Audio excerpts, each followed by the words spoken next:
Hello friends, how are you all? Hope all are doing well. I am very happy to see you in this English class.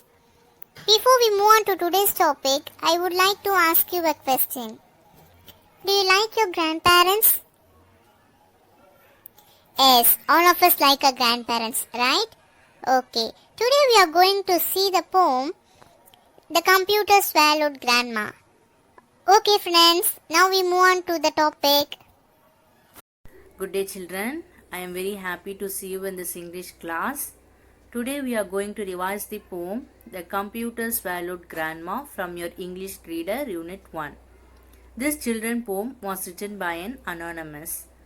It means the poet name is unknown.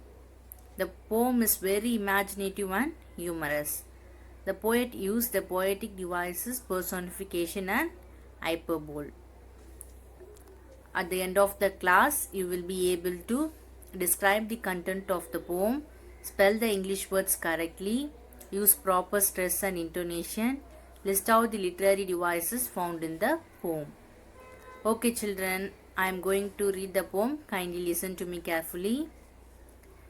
The computer swallowed grandma.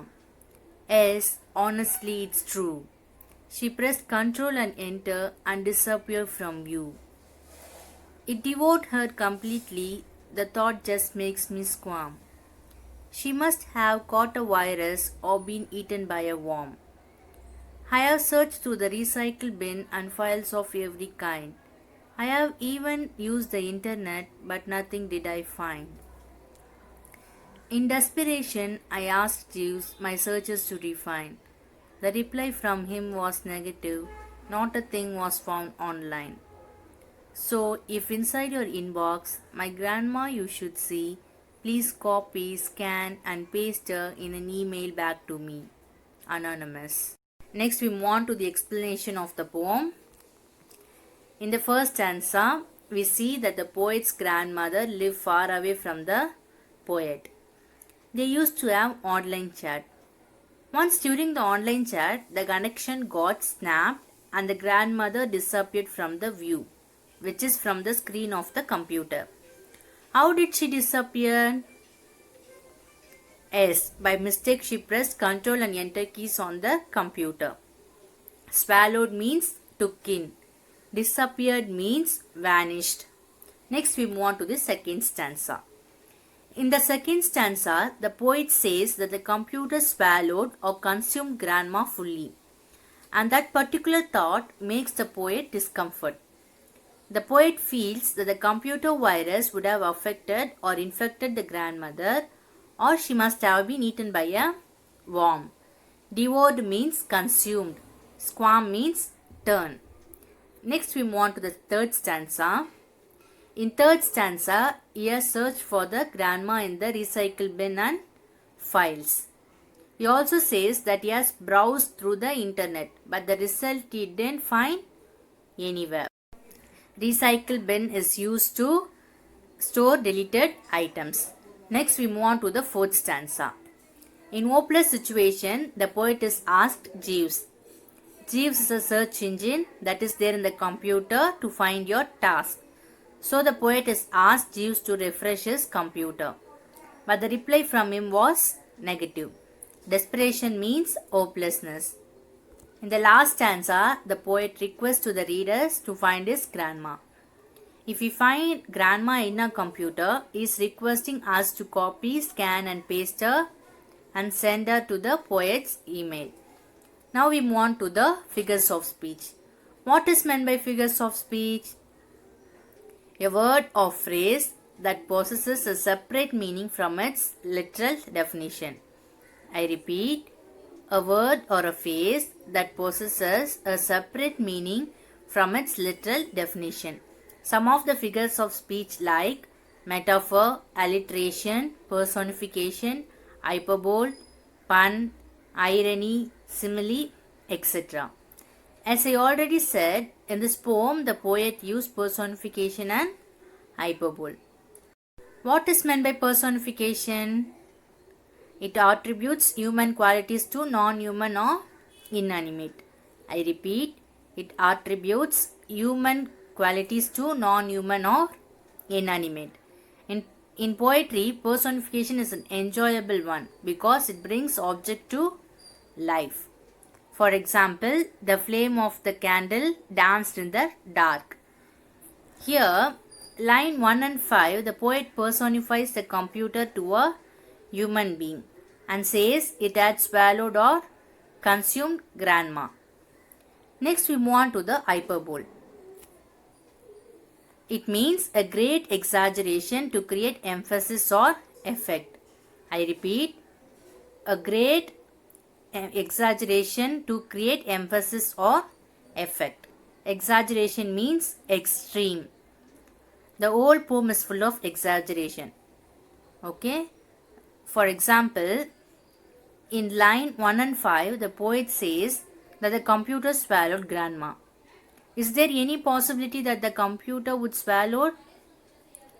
Definitely no, right? In this poem, the poet exaggerates its thought throughout this poem. Next, we move on to the grammar portion called determiners. What is meant by determiners? A determiner is used to modify a noun. A determiner is used to modify a noun. Nouns are naming words. Determiners are followed by a noun. In a sentence, we have only one determiner. It is used to specify the noun. Next, we move on to the types of determiners. First, we see about an articles. It is classified into two, definite article and indefinite article. A and an are indefinite article and the is a definite article. Next is possessive. Possessive means personal. For example, my, your, is, are, etc. Next is demonstratives. It is used to demonstrate something or to point out something. For example, this, that, those, these, etc. Next, we move on to numerals. Numerals are numbers like 1, 2, 100, 1000, etc. Next is ordinals. Ordinals is used to show the value of something. For example, first, second, third, etc. Next is quantifiers. Quantifiers is used to modify a noun. For example, a few, another, several, any, much, some, very, etc. In our syllabus, we have only quantifiers. What are quantifiers? A word or phrase which is used before a noun to indicate the amount or quantity. I repeat, a word or phrase which is used before a noun to indicate the amount or quantity. It is used with both countable and uncountable nouns. Countable nouns are table, books, pen, etc. Uncountable nouns are sugar, salt, flour, oil, etc. Here I gave some example sentence for quantifiers. There is some cheese in the fridge. I saw few people in the program. We bought many things from the shop. You can take any of the books. Next, we move on to the textual exercise. It is in page number 12 and 13. We have two exercises. First, we see tick the correct option. There are dash apples in the basket. There are many apples in the basket. There isn't dash traffic on Sundays. There isn't much traffic on Sundays. There isn't dash water in the glass. There isn't any water in the glass. There aren't dash eggs in the basket, but there are dash near in it. There aren't any eggs in the basket, but there are a few near in it. Next, we move on to the second exercise. Fill in the blanks with some, any, much, many. Some options can be used more than once. There are dash coffee left in the pot. Do you want? There is some coffee left in the pot. Do you want? Second one. Do you have dash coins with you? I need some. Do you have any coins with you? I need some. Third one. She asked me for dash magazines, but I could not find dash. She asked me for some magazines, but I could not find any. I can't carry the luggage dash more. I need dash help. I can't carry luggage anymore. I need some help. Last one. There are dash places to visit, but we don't have dash time to visit them.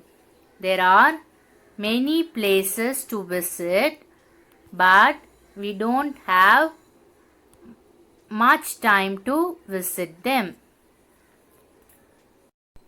Hope you have understood this topic. Now you will be able to describe the content of the poem, spell the English words correctly, use proper stress and intonation, list out the literary devices found in the poem. Thank you, students.